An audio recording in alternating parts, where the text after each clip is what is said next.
சமையல் மணக்க ருசிக்க அம்மா சமையல் மசாலா ஐட்டம்ஸ் ஊறுகாய் ஐட்டம்ஸ் நம்மக்கிட்ட கிடைக்குது. நீங்கள் கீழே நம்பர் கொடுக்குறேன், நம்பரில் காண்டாக்ட் பண்ணுங்கள்.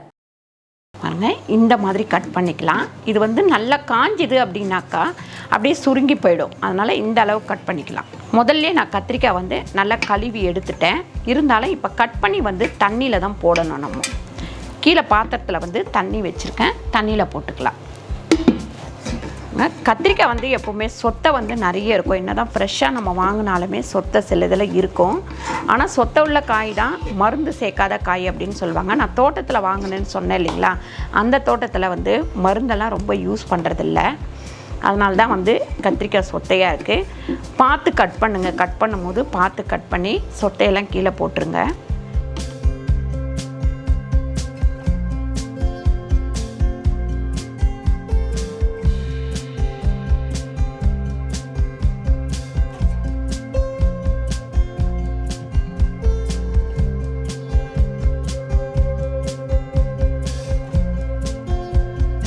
பாருங்கள், கத்திரிக்காய் இந்த மாதிரி வெட்டி நான் தண்ணியில் போட்டிருக்கேன். இது சுடு தண்ணி, கொஞ்சம் வெது வெதுன்னு சுடு தண்ணி, அதாவது ஓரளவுக்கு வெது வெதுன்னு இல்லாமல் ஓரளவுக்கு சூடு இருக்கணும். அந்த மாதிரி தண்ணி வச்சுருக்கேன். இதில் ஒரு அரை ஸ்பூன் அளவுக்கு மஞ்சத்தூள் சேர்த்துக்கலாம். மஞ்சத்தூள் சேர்த்துட்டு இந்த கத்திரிக்காய் எடுத்து சுடு தண்ணியில் போட்டுடலாம். ரொம்ப வேக வச்சு போட்டோம்னா அது டேஸ்ட்டு போயிடும். ரெண்டாவது கொல கொலன்னு இருக்கும்.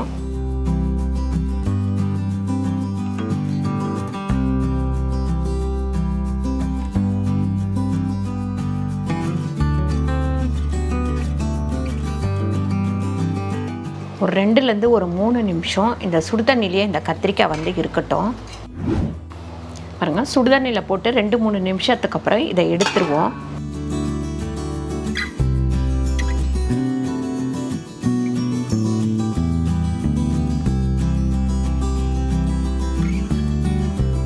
இதில் இப்போ ஒரு 2 ஸ்பூன் அளவுக்கு உப்பு சேர்த்துக்கலாம். அதுக்கப்புறம் 2 ஸ்பூன் அளவுக்கு வெறும் மிளகாத்தூள். அப்புறம் ஒரு 2 லெமன் புழிஞ்சு விட்டுக்கலாம். 3 லெமன் எடுத்துருக்கேன். கொஞ்சம் அந்த புளிப்புத்தன்மை இருந்தால் தான் நமக்கு இது கொஞ்சம் நல்லாயிருக்கும் கத்திரிக்காய்.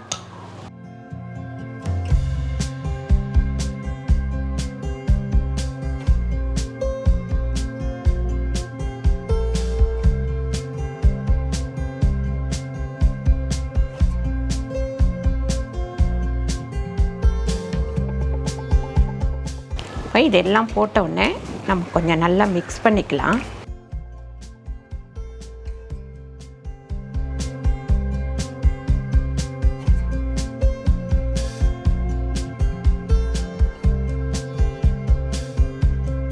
பாருங்கள், இதை எடுத்து இந்த தட்டில் போட்டுக்கலாம்.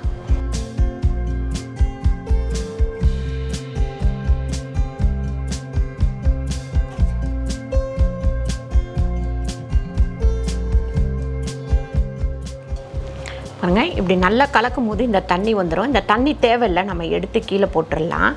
இப்போ இதை கொண்டு போய் நம்ம மேலே நல்லா காய வச்சுட்டு வந்துடுவோம். பாருங்கள், நல்லா சுரீல் அடிக்கிற வெயிலில் வச்சு ஒரு 2 நாள் காய வச்சு எடுத்துக்கலாம். பாருங்கள், கத்திரிக்காய் வத்தல் இந்த மாதிரி ஒரு 2 நாள் காய வச்சுருக்கேன். இதை பார்த்தீங்கன்னா நீங்கள் வத்தக்குழம்பு, அதுக்கப்புறம் பார்த்தீங்கன்னாக்கா நம்ம தயிர் சாதத்துக்கெலாம் பொரிச்சு சாப்பிட்றதுக்கு ரொம்ப நல்லாயிருக்கும். சாம்பார் சாதத்துக்கெலாம் பொரிச்சு சாப்பிட நல்லாயிருக்கும். பாருங்கள், இந்த வீடியோ உங்களுக்கு பிடிச்சிருந்தால் லைக் பண்ணுங்கள், ஷேர் பண்ணுங்கள், சப்ஸ்கிரைப் பண்ணுங்கள், ஃபேஸ்புக்கில் ஷேர் பண்ணுங்கள், மறக்காமல் கமெண்ட் பண்ணுங்கள். நன்றி, வணக்கம்.